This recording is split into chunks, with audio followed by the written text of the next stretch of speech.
Chicken ఎప్పుడు ఒకేలా కాకుండా డిఫరెంట్ టైప్స్ చేసుకుంటే తినడానికి బోర్ కొట్టదు. ఈసారి మా ఇంట్లో చికెన్ కర్రీ ఎలా చేసానో అయితే ఒక పెనంలో చూపిస్తాను. కొంచెం నెయ్యి, కొంచెం ఆయిల్ వేసుకొని అది వేడైన తర్వాత సన్నగా కట్ చేసుకున్న అయితే ఆనియన్స్ బాగా వేగి గోల్డెన్ బ్రౌన్ కలర్ రావాలి. ఇందులో టేస్ట్ నిచ్చేది ఇదే.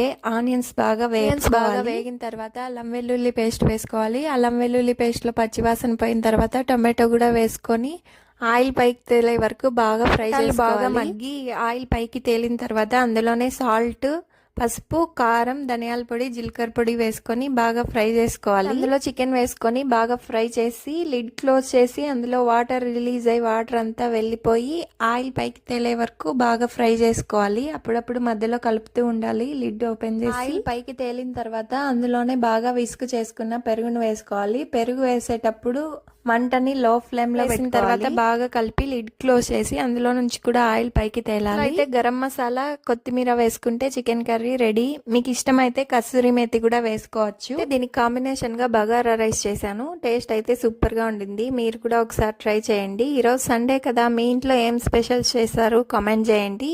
అలాగే ఈ వీడియో నచ్చితే ఒక లైక్ చేసి నా ఛానల్ ని సబ్స్క్రైబ్ చేసుకోండి. Thanks for watching.